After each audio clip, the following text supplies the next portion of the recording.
what's one myth about personal growth that keeps women from moving forward?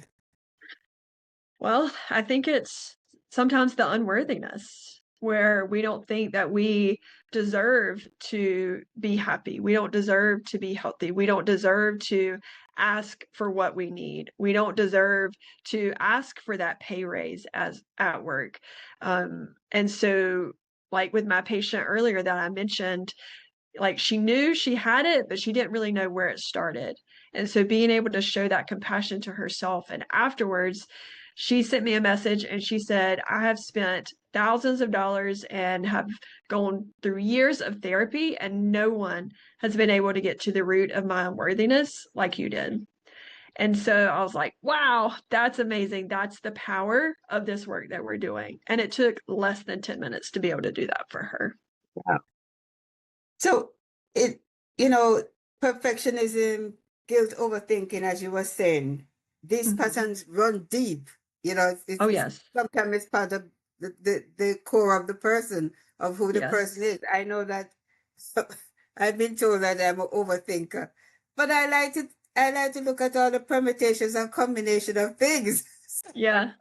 I Yeah. know, I know that you know, I've been told that I do. I stress out myself with overthinking. So, Yeah. what's the first step a woman can take to recognize that you know she's stuck in self-sabotage and begin to work to break free from it? Yeah. So, I mean, it's certainly not wrong to, think about your options. But when we get stuck in that cycle where it prevents us from moving forward, You make a decision. that's yeah, that's when it's a problem. So we can certainly, talk out the issue, but do we ever make any progress? And so, that's what's really important. And so, like you said, a lot of these things are so much a part of us, we don't even realize it. Like we've lived with this since our childhood. And so, how can we figure out where this started and how can we break this? How can we release this energy?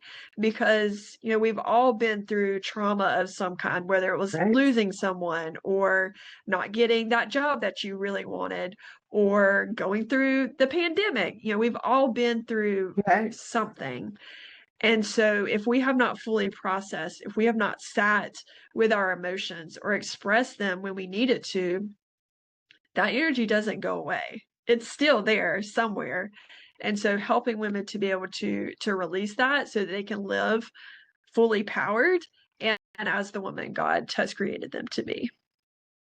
No, you teach, you know, some people turn to faith just in a crisis, but Yeah. you teach faith as a foundation. Would you like to Oh, explain yes. that for me?